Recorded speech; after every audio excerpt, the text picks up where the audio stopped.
Sal Capaccio going to help us break down all the news of the Bills' coaching hires. Staff is filling out.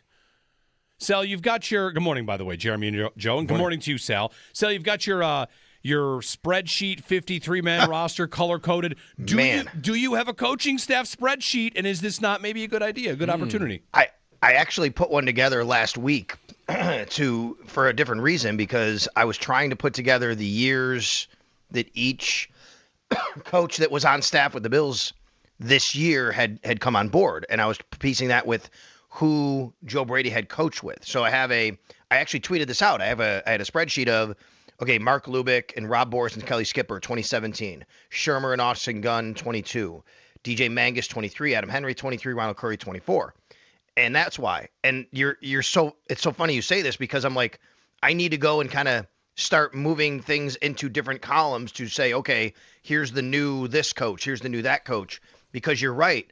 We haven't done this in a while. Yeah. I mean, for the last 9 years, it's all about the personnel and the spreadsheet of the players coming in and out. But, I mean, since really Sean McDermott's first year, I guess, where there was a bit of an overhaul of a lot of the coaches, you know, you have coaches in and out. But, guys, this is way different. Like, they are to me, this is a complete overhaul on the defensive side and definitely some tweaks on the offensive side.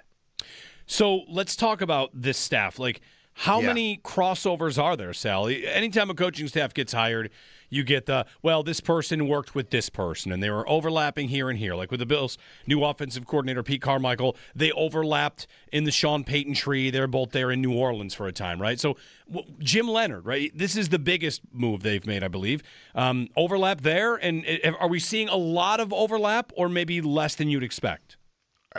You're seeing overlap from maybe years ago, or relationships are crossing paths more than anything, okay. I guess you'd say, right? Yeah. For a lot of these guys. I mean, for example, even so much of the new reported cornerbacks coach, defensive backs coach, Jay Valai, he played at Wisconsin, but that was after Jim Leonard was there, right? So, I mean, like, I'm sure they have some sort of crossover, but they've never actually coached together. Leonard never coached him. So there's crossover there from that respect, and I guarantee you they have a lot of connectivity there as far as coaches and language and who they were under and those kinds of things that matter. There's no doubt about it. We know Pete Carmichael, though, and Joe Brady, that's a big one. They were together in New Orleans. Sean Payton is the connector there. Sean Payton had a lot of influence over both of them and what they did. I mean, Carmichael was an offensive coordinator for 16 years in this league, mainly with Payton, right? He's a lot of experience there. And then you do have the new special teams coach, Jeffrey Rogers. There's some crossover there as well. You know, well, actually, now I got to think about it now. He was in Carolina, and I have to go back. I think he was there when Brady was there. I have to go back and look at his years. But again, a year here, a year there for different guys here. Here's a good one. So Pat Meyer, the new offensive line coach. Yes, he coached with Brady. Like, they were there in Carolina together. But honestly, a big reason why Brady brought him is because he was under Aaron Kromer here in Buffalo. So he kind of learned a lot of the things and the techniques and the ways that he goes about, like, teaching, and his language will translate to a lot of the Bills players already here, the offensive line. It's kind of like going and having another kind of Kromer in that regard. So that matters here. And then how about the new ones? Bobby April. We're getting reports today, obviously, about Bobby April. People know that name. He was in Buffalo. His dad was a great special teams coach, 2-time special teams coordinator of the year, including with the Bills in 2004. But this is not him. This is his son, Bobby April III. And he was actually the linebackers coach under Rex Ryan here back before Sean McDermott. So there is, yes, a lot of crossover that's happening here in many different ways that people wouldn't think maybe. Right, and the crossover really also is like the system, right, Sal? Like, do you have experience, not even always about, you know, or being with a coach on the staff, but do you have experience coaching in the system that they might want to be changing to or evolving into? Yeah. And, you know, here's the other thing that's really sticking out to me. A lot of these coaches that are being brought in, that are being hired, including Jim Leonard as a coordinator, Bobby April, I mean, he was the Stanford defensive coordinator.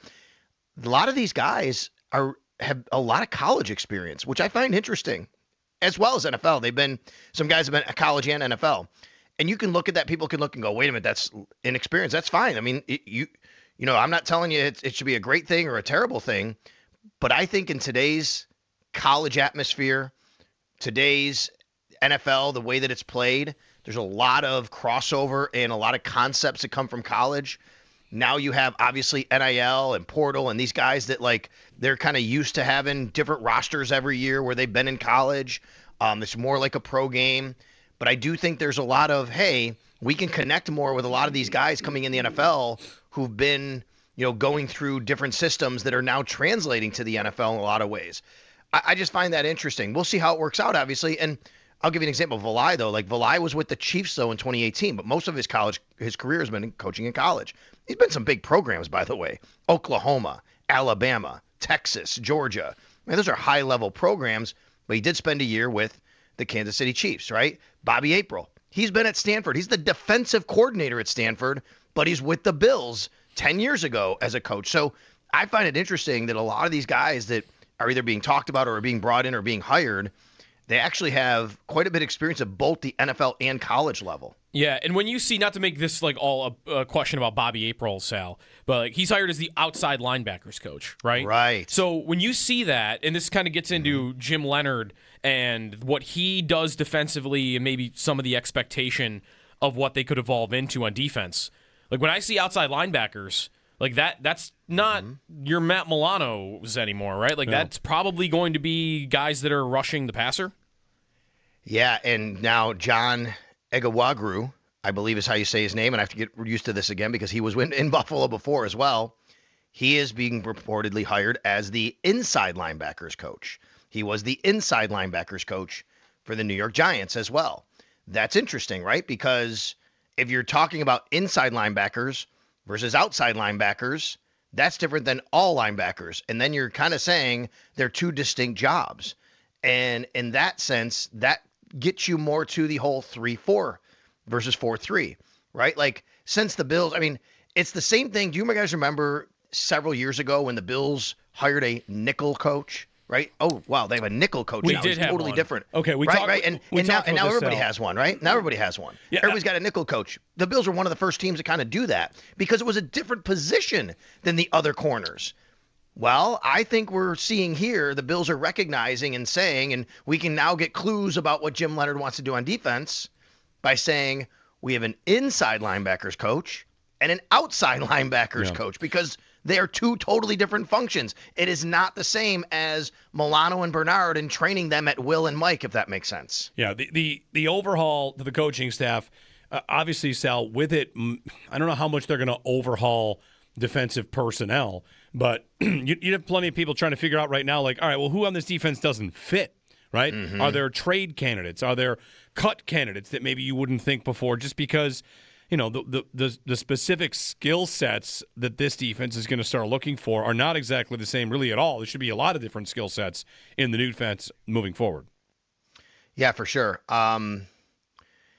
I'm just, by the way, confirming. All the three we've talked about, I can tell you now are happening. The Bills, so I can tell you right now that is the case. The three this morning, and these are happening fast. That's why I tell you guys this while I'm on the air. I'm just trying to work on this right now. The three we know this morning. John Egawagru will be the new Bills inside linebackers coach. Bobby April III will be the new Bills outside linebackers coach. And Jay Valai will be in the secondary. I don't know if there's a specific role yet for him, if it's corners or DB, you know what I mean? But I can tell you guys right now, all those that have been reported, that is happening. Those guys are joining the Bills staff. You're right, Jeremy. I think what's happened here over the last 48 hours or so, especially, it's just been, I think over the weekend I saw a lot of this. And I tweeted about it yesterday, which is, look, I think it's fun and it's right to kind of think about all these things about how these parts fit or don't fit. We also can't get too far ahead of ourselves for a few reasons, okay? Number one is we don't really know yet until we hear from Jim Leonard what he plans on doing. And even then, he's not going to tell you exactly. We're going to hear the words multiple and versatile a lot, I'm sure, from Jim Leonard and Joe Brady and all of that. The other part of it is you can't just swap out 11 players for 11 players. And I've seen this guy has got to go and he's got to go. Guys sign contracts. They have money that's owed. You can't just start shipping guys off. Plus, to be honest with you, the Bills actually, they have a lot of guys with versatility. you don't have to say, well, this guy doesn't fit exactly in a 3-4 like he does a 4-3, so you got to get rid of him. No, he can. Might be a little different role, might look a little bit different than what it was. But, I mean, it's just you can't just suddenly have this incredible, massive overhaul of everybody that's on the defensive side becomes a new player. Yes, there's going to be changes. I just think we have to slow down a little bit. Let's figure out what Jim Leonard kind of wants to do here. And then you got to take a look at contracts, dead cap, all that kind of stuff that's got to go into all this. Right. And there's also, Sal, guys that maybe it fits better for, and like who you can imagine in a Jim Leonard type of system, or at least a system that like Denver used to run, or Rex Ryan used to run, like something along those lines, who that might fit better for. I heard a lot of positives maybe about Bernard for that he was so, Joe Marino, I think, was pointing this out in his podcast, that one of his best assets in college was when he would get downhill and blitz. And maybe he's not playing, the same Mike position going forward, but there would be guys like that. I don't know who else might be on. Maybe, some of the man coverage guys in the secondary this could be good for. But I think there's probably a list, too, that might fit better into this defense, if it's a little bit different than what they had been running. I think you guys know we've talked about this going back a couple months now, and I would suggest maybe that Terrell Bernard should be moved to will linebacker. This is before McDermott was fired and before we have Jim Leonard and all that.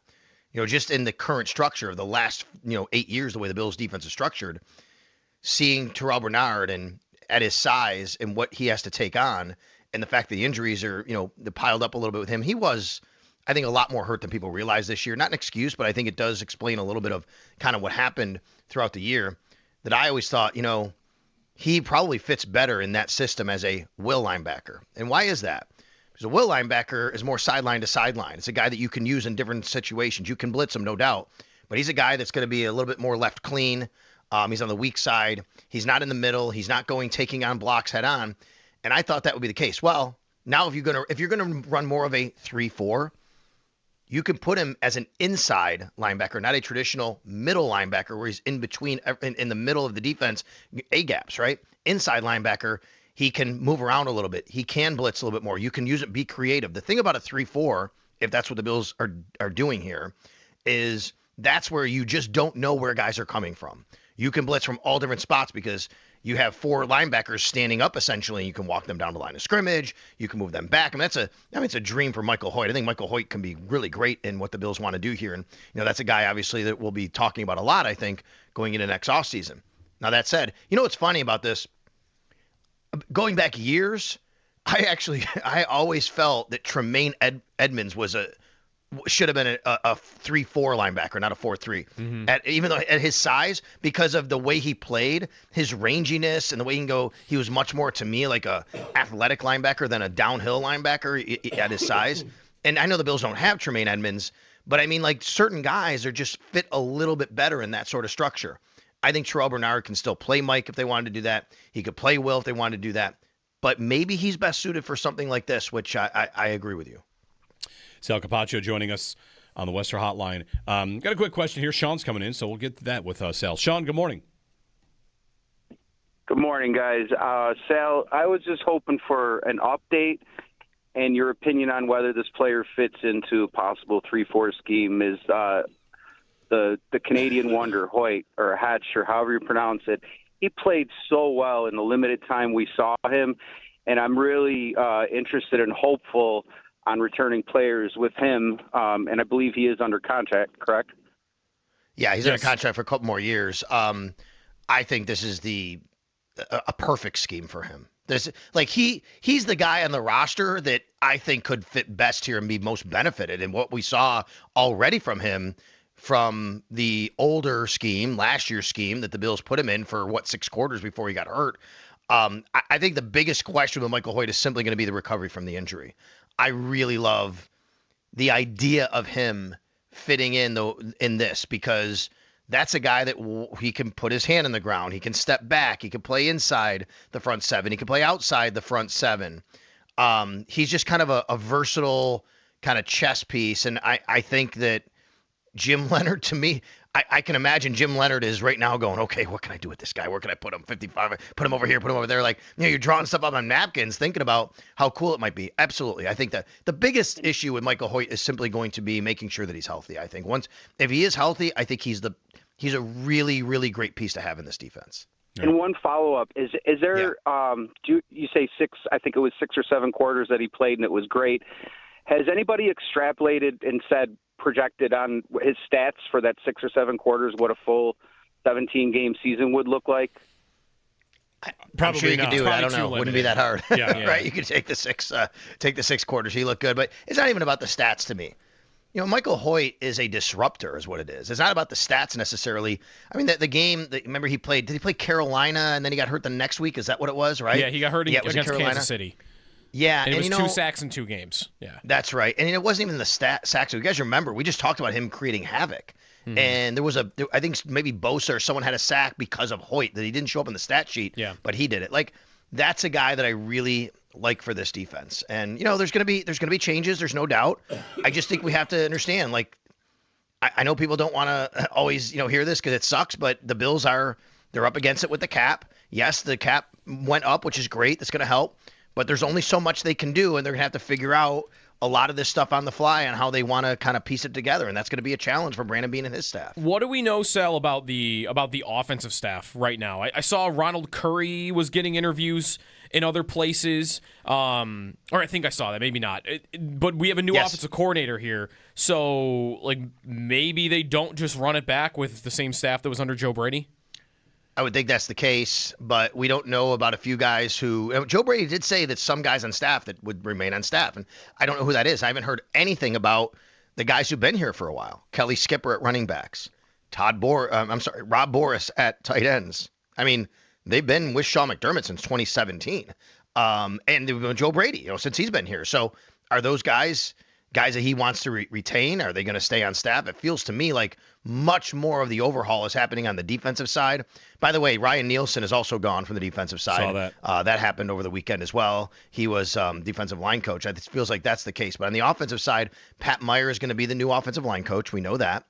And then as far as like who's in the quarterback room, it's a good question, Joe. Like, I haven't seen if Curry's been hired away yet. It just feels like maybe that's something where they're not going to have him. Kyle Shermer is on staff. I wonder if Kyle Shermer gets a bigger role. I haven't heard about him interviewing or going elsewhere. That could be the case. He's been with Brady now for a few years. Pete Carmichael coming in, obviously, we know from an offensive coordinator standpoint. It's funny. Did you guys see the tweet about Curry that someone put it? Was it Rap or Shepard or someone? Yes, that's why. Yeah, that was the one I saw. He was instrumental in the development of Josh Allen. Listen, I am not here. Ronald Curry to me was a really good guy to have in the building, like good coach, and fantastic athlete and all that. Like, nothing against Ronald Curry at all. I mean, to say he was instrumental in the development of Josh Allen. He came to the Bills during Josh Allen's 7th year in the league. Right. It was a bit much.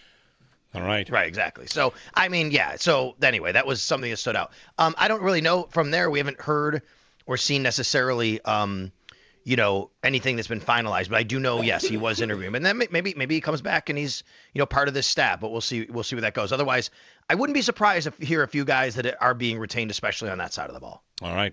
Thank you, Sal.